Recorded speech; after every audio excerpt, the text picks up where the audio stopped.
Hello, everyone. Welcome to this conference and welcome to this segment. My name is Marty Murphy, and I'm an emotional fitness coach and a certified EFT practitioner. So EFT is emotional freedom technique, also known as tapping, and it's an energy medicine technique where we use acupuncture points in modern day psychology instead of using needles like we would do in acupuncture. And what we do is we tap on meridian points and energy centers in the body. And while we're doing that, we're talking about the negative, the truth, the problem, whatever you want to call it. And what it's doing when you do EFT is it is lowering cortisol levels, which is the stress hormone in the body. It sends this soothing signal to the amygdala, which is at the base of the brain. And when you calm your nervous system in this way, it gives you a completely new perspective on how you might have seen a traumatic event, a circumstance in your life. We like to call them traumas with a little t or traumas with a big T. You start to see it differently and you're releasing that stress. So then what happens is you have access to the prefrontal cortex, the front part of the brain, which is the slower thinking, creative part of the brain. And whereas before you might have felt very stuck in a circumstance, through tapping, you open up your energy system so that now creative solutions can be found. So if you've ever wondered why you can't change something, you're literally programming your body. The more you think about something, you're programming the cells in your body through the thoughts that we think. So every single cell in our body has neurotransmitters.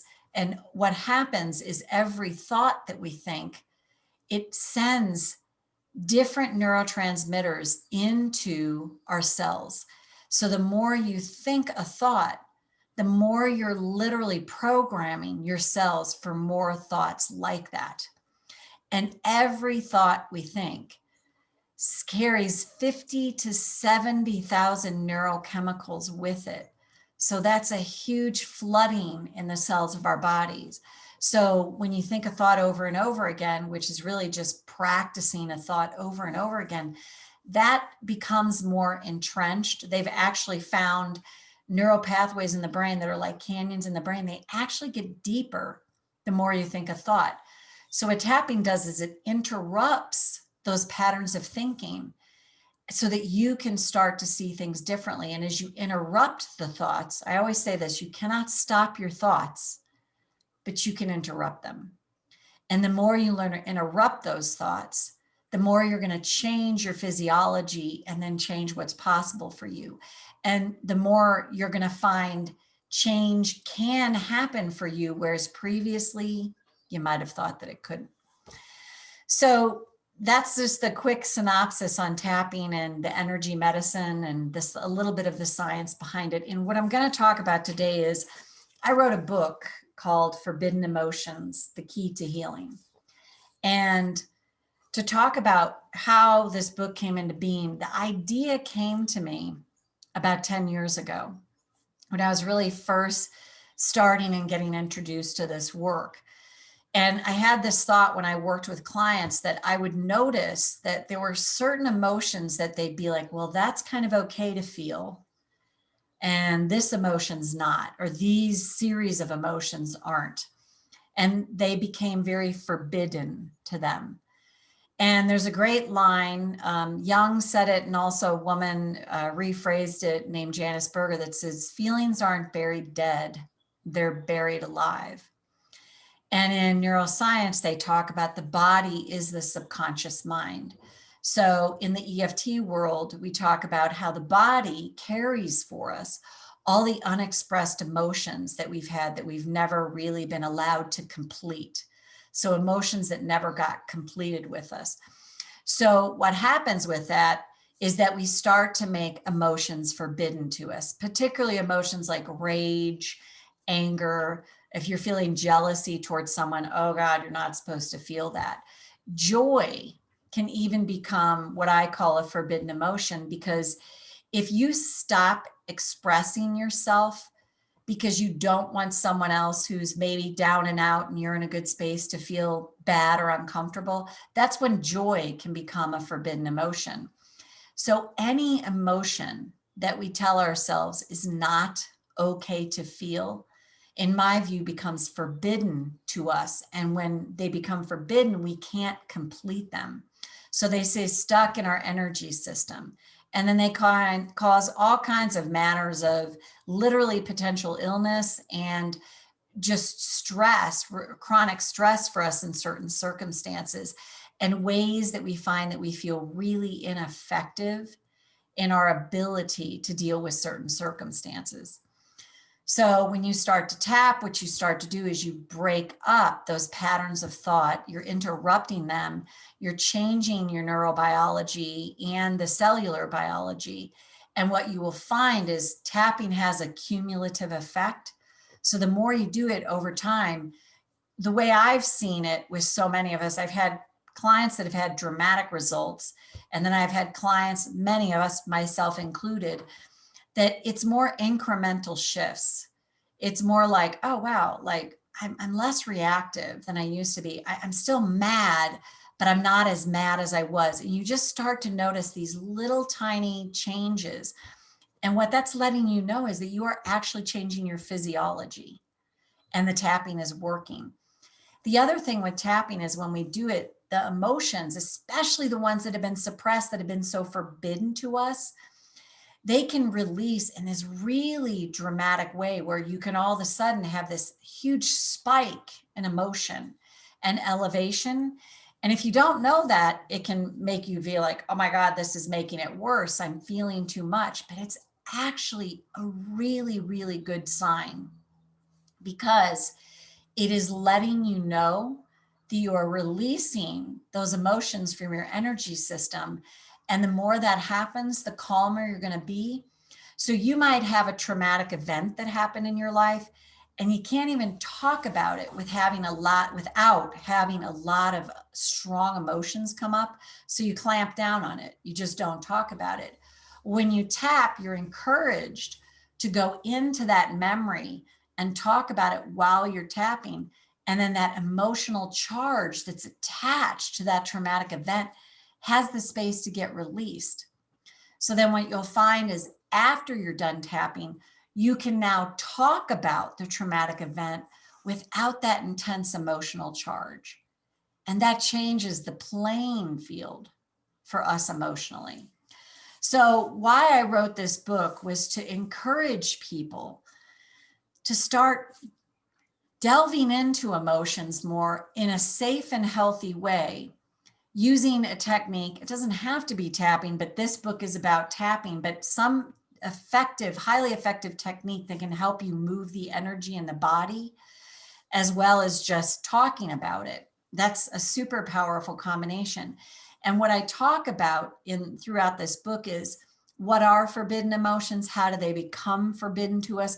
What happens to us when we don't allow ourselves to feel fully, when we don't complete emotions, and different ways and techniques that are tapping techniques that allow for the release of these emotions so that our nervous system calms down, our energy system calms down, and we become more emotionally fit and more emotionally intelligent. And what happens too is you'll start to find, years ago, I heard this interview with an actress, Deborah Ferrantino, and they said, what do you like about acting? And she said, what I love about it is you get to say just the right thing in just the right moment, which you seldom get to do in life. And tapping actually helps us to get to this place where we can, as we become more emotionally fit, because we're not in chronic or acute stress, chronic stress more so, is we do find as we calm down, we are more thoughtful, we're less reactive, we're able to respond to someone and pause and take time for ourselves and honor and respect ourselves. And with that pause, and then be thoughtful in our responses. It's not a panacea. It doesn't mean, your life is just going to be like, it's like everything is beautiful. You're still in a body having a human experience. You're still going to have challenges, but now you have this safety net and this highly effective tool that can really help you shift that energy so that you just continue to create more emotional wellness, fitness, and intelligence for yourself. And as you start to uncover through this book of seeing what are my particular forbidden emotions, where are the areas in my life that I'm telling myself, well, okay, I can feel that, but not that. And I would invite people to this potentially paradigm shifting idea. There is no bad or wrong emotion whatsoever. Some emotions are just more unpleasant than others, but here's the part that I find is so powerful. If we can allow ourselves to go deeper into the forbiddenness of emotions, if it's you feel like you hate someone, you feel enraged at someone, you wish ill will on someone, if you can allow yourself in a safe and healthy way, typically with a very seasoned practitioner, to go in to that emotional space, to go to the darkness, what feels like the darkness of those emotions, what you do is you start to release them. And as an example, say you have someone you've had this long held hatred towards, but I'm not supposed to feel that. I'm supposed to be forgiving. I'm supposed to be the first to forgive, but you can't do it. Tapping allows you to go into the non-forgiveness, to go into the hatred and go deeper into it and release that. And what you find on the other side of it is more emotional freedom and liberation. And the beauty of doing tapping in this way, there's a term called rant tapping, and going into ranting out your truth about somebody. And I call it the pure, unadulterated truth, not put being appropriate on the shelf. You can always pick being appropriate back up when you're done. So you put appropriateness on the shelf and you go like 0 dark 30. You go into what might be my darkest, worst thoughts, the worst things that I would never want someone to know that I would say. But as you allow yourself to do that in a safe and healthy environment while you're tapping, you're releasing all that strong emotional charge that's attached to that. And what you find on the other side is you don't hate them. You don't wish ill on them. You have moved the energy. You've completed those emotions. So now, in a very congruent way, you can go, they're just messed up. They're broken too. They're damaged. They're just not emotionally fit.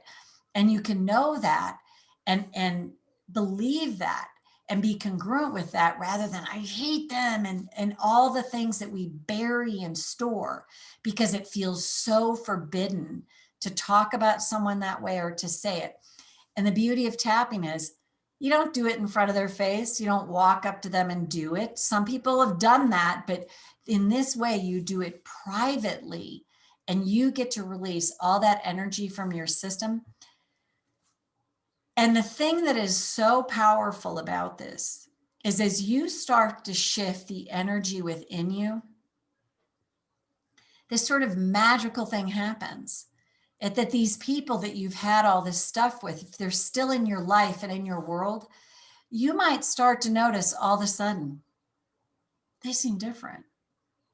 They're less combative. They're less this, they're less that. Because as we change, the people around us have to change or they just go away. They just move on, and they move on in such a way that's not traumatic for us. It's more like, okay, it's time to part ways. And you feel better about that. Or you just notice such an improvement in that relationship that it's like, oh my gosh, this is amazing.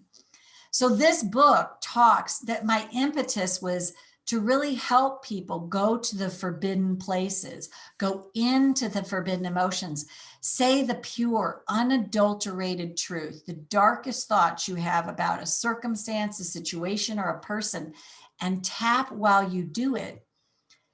And I have yet to have a client that's done it that hasn't gotten to the other side of that and said, oh my God, I feel liberated. I feel lighter. And the way I look at this is you are releasing this poisonous, toxic energy that's been stuck in your body and nervous system, and you're freeing your body, mind, and spirit from this. And then you just energetically unhook and untie from this person. And it's huge. And it doesn't mean, this is the thing, it's way easier to do this, and it can happen even quicker with people that really you're either not involved with anymore or they're just not on the planet anymore. You can find that you get to the other side of that. The people that are still in your life that can still reactivate you, just means you need more time in and you need more consistency. And the thing is to hold back from the expectation that, well, I'm just going to do this and all of a sudden this relationship is going to be amazingly transformed. In my own life, with people that have passed on, it's been so much easier. With people that are still in my life and still intimately in my life in some form, that I might have more triggers that gets activated. It's a work in progress, and it will always be. But what I continue to notice is, and it's so important to notice the little wins here too. It's to notice, I'm just not quite so activated. Yeah, I'm still super pissed about this, but I notice that I just don't feel quite so pissed. Yeah, I swan dive down the rabbit hole of dysfunction with them, but I caught myself way sooner than I ever have. And then you get to these places where you have what I call these just amazing moments where you literally are more emotionally free, where you might be in an altercation with someone, meaning, you're bantering out something with someone, you're in an argument, and you're like, you start to get in, but you catch yourself. And then you just go, I don't want to do this to myself anymore. I don't. And you're able to stop in the middle of that from a place of self-love, self-acceptance, and self-empowerment and go, I don't want to keep doing this to me. I don't want to keep hurting myself with this. So I'm just going to hey, I'm done. I'm sorry for my part in this. And what is amazing is you have this ability to just own your part in it without this expectation that they've got to own theirs or I'm not going to be free. But you set yourself free. And these are amazing moments in your life when you're like, oh my God, I'm here. Like you can have someone, I have an example in my life to give you. I was having an argument years ago with someone that I was close to, and I noticed that all of a sudden I had that moment. I'm like, I don't want to do this. I was circling the drain. I was going down the rabbit hole with them. I was like duking it out with them. And I was like, I don't want to do this. I don't want to do this to me. So I just said, I got to take a break. And I went to the bathroom and then I came back and I said, look, I am so sorry for my part in this circumstance. I don't want to do this anymore. And I'm sorry for what I did. And the person just wasn't ready. So they had their very strong emotional reaction to it, which in the past, I would have been like, oh yeah, like I came and apologized and now, and then I was like, that's okay. They're not ready. And I just said, okay, I'm going to go.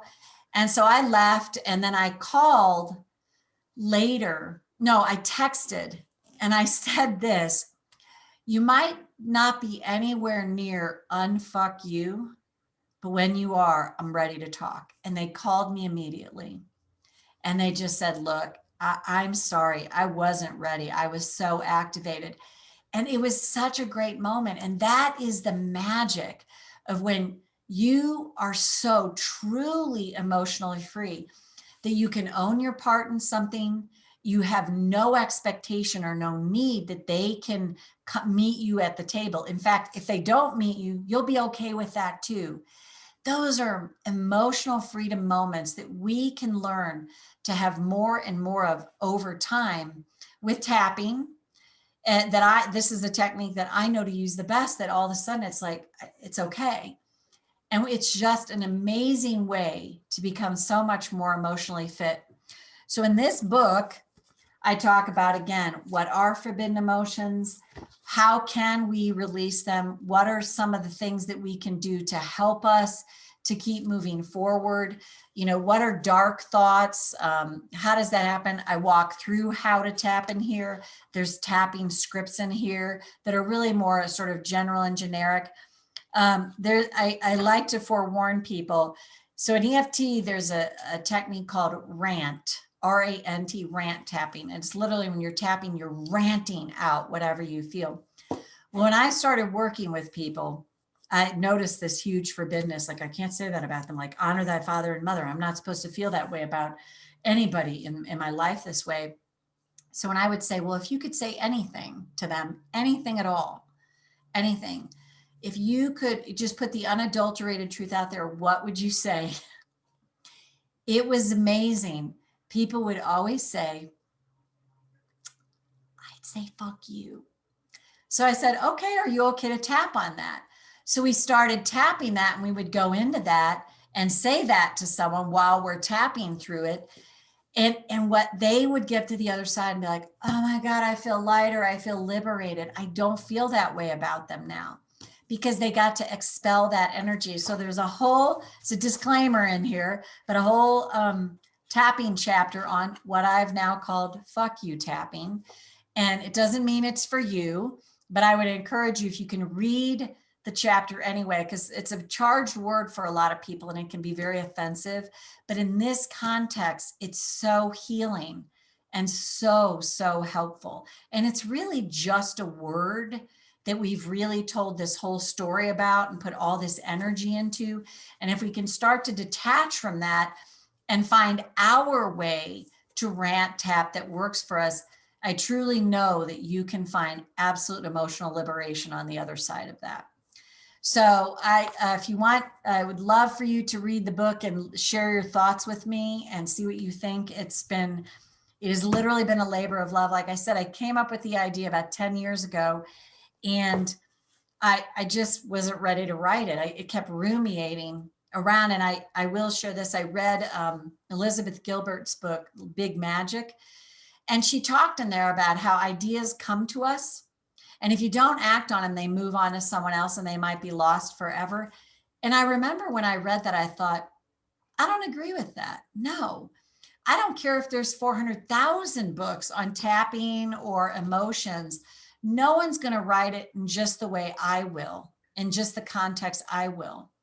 And if I had given up on that and said, oh, well, it's going to go on to someone else, I mean, I'm procrastinating, you know, the timing wasn't right.